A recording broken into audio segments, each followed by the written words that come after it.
Hello and welcome. I am live from Pelham's Wasteland, and today I have another episode of Pelham's Wasteland Reads for you guys. This time covering Knife Fights by retired Lieutenant Colonel John A. Nagl. I assume that's how you say his name. I hope that's close enough. Um, Nagel is famous for writing a book called Learning to Eat Soup with a Knife, that was recommended to me years and years ago by a professor, and I still haven't read. And I guess I should at some point because I liked this book a fair bit. Um, he is known as one of the people who is very, or was, and I assume still is, very interested in the concept of counterinsurgency warfare as a broad discipline, especially as it applies to the American military and the American Army in particular, and thinking about counterinsurgency with regard to American involvement in Iraq and Afghanistan from 2001, 2003, and then on through the 2010s and then into the 2020s.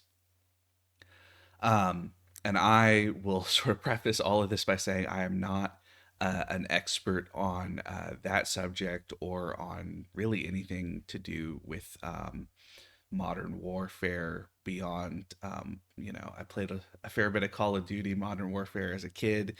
And I sort of have a passing interest in the less so the like particular um, I guess technical or professional side, but in like war memoirs and things like that. And there's a couple that are, if not directly referenced in here, at least there's kind of mention of things about less of kind of the sort of technical specifics and more of or like the sense of how to wage war and more of like what it is like for the individuals at war.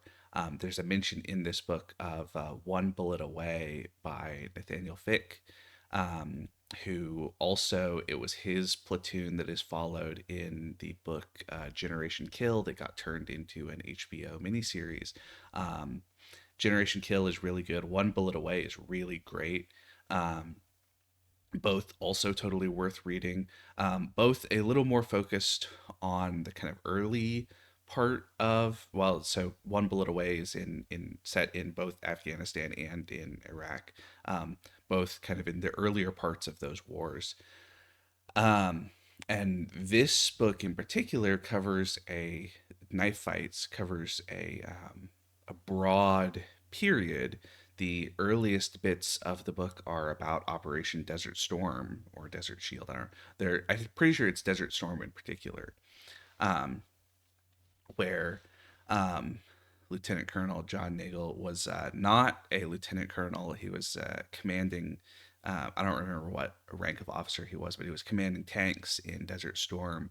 And this sort of sets up what will become the sort of eventual concerns of the book, the Desert Storm as a demonstration of just how good the American military got at conventional warfare, at the kind of warfare that one might have expected, say, if like Soviet tanks had moved into the Fulda Gap in Germany and that had kicked off warfare between NATO and the Warsaw Pact. Or in this case, the kind of warfare that went on between the Iraqi military using all of these old, like cast off Soviet pieces of equipment and the modern American military. And that this is a kind of supreme demonstration of the capabilities of a very, very rich and well trained and powerful American army that also comes to be very poorly equipped for a different type of warfare that cannot really be won through the advantages of like satellite imagery and global positioning systems and having tanks that fire the kind of rounds that will go right through a T-72, which is it's an interesting thing because it's also the start of his career as an officer. And the book is structured around his career as an officer. So he spends time um, in Desert Storm, spends a fair bit of time doing all of these other different things, leading troops on training missions, doing um, all of this kind of research and scholarly debate about the concept of counterinsurgency, and then ends up being in charge of his unit. I don't remember what size company. I don't remember a lot of the like specific technical details of his experience, but he is in charge after having written Learning to Eat Soup with a Knife, in charge in Iraq in 2004 of a section of territory, basically, and trying to figure out how to essentially fight a counterinsurgency campaign, um, and then ends up being rotated out and being concerned with trying to sort of figure out how to talk about what he and his men experienced, and also get into the um, understanding of how to shape training expectations and how to shape the culture of the American army in particular to be able to come to grips with what he sees as a very like specific need, a need to be able to engage with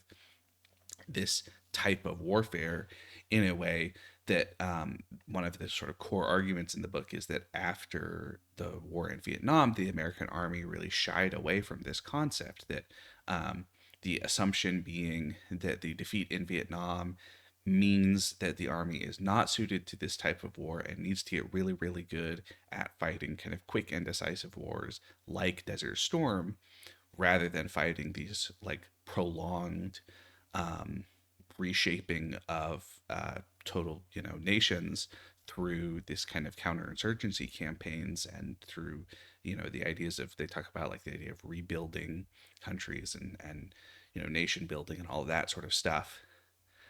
That basically his argument being that the army sort of totally turned its back on the idea of getting good at these things because of fear that that had gone so poorly in Vietnam, and the assumption that, well, we just need to get really good at the other thing and that's what we do. um, which makes for a really interesting kind of back and forth. The book is, I think, um, a lot of fun to read, which it's it's very grim at times. I mean, the section where he is like actually in command in Iraq, I think, is a real um, masterclass in how to speak articulately and without a kind of petty self justification about the kind of role of an officer in command trying to lead a military force in a hostile environment. He is, um, I think, remarkably articulate about decisions that lead to the deaths of people around him without ever getting into, like I said, the kind of petty justification of, well, this is why I decided to send these troops out on patrol in this day, even though we didn't know that there was an IED there or anything like that. That he's very, very clear about um, the real cost of war, and without trying to, I think, yeah, like I said, kind of present himself in a way that feels um, tasteless or out of touch, I guess is perhaps the way to put it. And that's a real strength of this book. He's also really funny in a lot of the other parts. Not so much in the section of the memoir talking about being in an active war zone, but in a lot of the other parts. I think he has a real kind of dry, laconic sense of humor that comes across, or there's kind of, clever little comments. There's a really, right near the end, he talks about teaching at Annapolis at the Naval Academy, and he talks about one friend's sort of pithy summation of the difference in culture between the Army and the Navy, and says, well, the Navy is inherently conservative because their job is to keep water from getting into boats, and the Army is inherently liberal because their job is to take land from some people and give it to other people. And it's really a very kind of funny, pithy response to trying to understand this cultural difference that he is interested in. and that becomes a sort of real conclusion to his work, because he sort of gets into this idea of um, this kind of concept of the soldier scholar and his interest in his own involvement and other people's involvement in things like, Rhodes scholarships and all of these different opportunities to sort of get into the theory of warfare that is such a big kind of center of this book, and how that is something that is much more common in the Army than in the Navy, and how that has to do with, like, the availability of officers and things like that, or with assumptions about like where officers go. The ideas about like where do you put your best and brightest in terms of a career track, things like that. Um, there's sort of an interesting conclusion to the book. Um, all of that being said, I think this is a well told book. Lieutenant Colonel Nagel is clearly, like I said, very articulate. Um, there are some odd kind of editing choices, I would say. There are a couple of places where there will be like very similar summations of specific things, and I suspect that has to do with a sense that there are a lot of proper nouns in this book, a lot of characters who show up for a very brief time at one place and then will show up again later. And I suspect that when we get essentially kind of redundant summary, that's essentially a way to make sure that what was talked about before is still kind of at the forefront of what the reader is thinking about. But it is a little odd. And there's another, I mentioned One Bullet Away earlier. There's a period where he talks about working with Nathaniel Fick. And he talks about his name in passing. And I was like, oh, is that the guy? And then it's like 3 pages later that he talks about, like, here's his background and here's the book that he wrote and here's kind of, why it meant so much to work with him. And it's just a little odd that it seems like many editors would say, well, put all of the stuff that we need to know about this character at like the first time that we meet them, right? That's sort of a classic thing, which is not bad. It's kind of an unusual thing that I guess I would comment on, and I guess I would say I don't think it should necessarily take away from your interest in this book, but be prepared if it feels like if it feel there's a paragraph that you read that you feel like you've read already. You might have read something very similar to it already, because there's some of that going on in this book. Um, but really, I think this is a really interesting look at a like particular flavor of the sort of experience in the modern American military from, like the early 90s all the way through into like the late 2000s, then a career afterwards. There's sort of a very specific period on display, if that makes sense, a sense of the concerns of the era and what all of these different people were thinking about at the time and how they were making decisions, often not at like the highest echelons, right? There's some talk about that, but a lot of it is about kind of like what all of these like officers in Iraq in 2004 were actually like trying to think about how to run their sections of a country, basically. And that's really, like I said, it's interesting, and it's well told, and I think it is worth reading if you are interested in a war memoir that often has like by total length, a lot of it is not really about being at war. There are sections of it that are about that, but a lot of sections of it are about all of these other things, about like the politics of this entire process, of the kind of sense of trying to shape a large organization like the US Army in order to do something that it seems, at least in the view of this author, to have definitely like borne fruit and saved lives and been really important. But also, any large organization has a great deal of organizational inertia, and so it is often very, very difficult to make these kind of significant changes that have, you know, are going up against the accrued knowledge of the organization and the, the people at various leadership positions who have been brought up in a different type of organization, a different flavor of organization.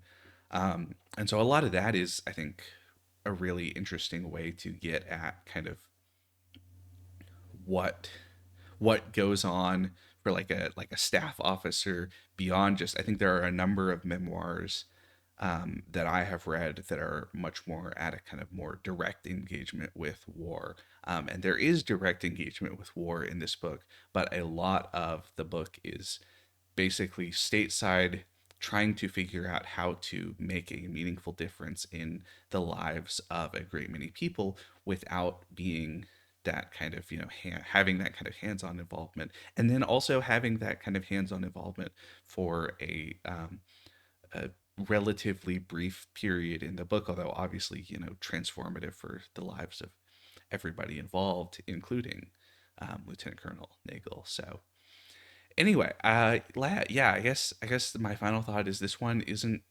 super long. It's a little under 300 pages, but I thought it was quite good. Like I said, I think the authorial voice that Nagel adopts is really kind of fun and likable and articulate and able to talk about a lot of these difficult issues. And really, he gets into some um, pretty serious material at times, and also not just the serious material of like I said, not just the material of being like actively in a war zone, but also the difficult things of like thinking about where your career is going to go if you make a stink about trying to do something other than the way that things are often done because you think that there's a change that is necessary. Um, and he talks about like one buddy who the two of them had written articles together over and over again, and he took his name off of the article that kind of drew the most ire, and his buddy ended up having to retire a lot earlier. And kind of what does that mean, and how should he think about that particular potentially self-serving decision? And I think it is, yeah, it's a good book that gets into a lot of this material that is a different type of war memoir, I guess, than a lot of the ones that I'm familiar with. And there are a lot of other really good ones and a lot of great ones that are much more kind of constantly boots on the ground, or are boots on the ground at the center of it. And that this is a war memoir where a lot of times the war is happening off screen, but it is still very kind of relevant to what's happening in the memoir. And so I think that adds an interesting twist on the genre, I guess you might say, if you're going to treat, a person's memoirs of his career and involvement with the army as a genre. So anyway, but yeah, I thought it was pretty good. I would definitely say worth checking out if you're interested in um, what I have talked about, this kind of idea of a specific flavor of memoir. So anyway, that's going to be all for today for me. I hope you have enjoyed watching or listening. I've been live from Palin's Wasteland, and I will see you next time. Take care, everybody.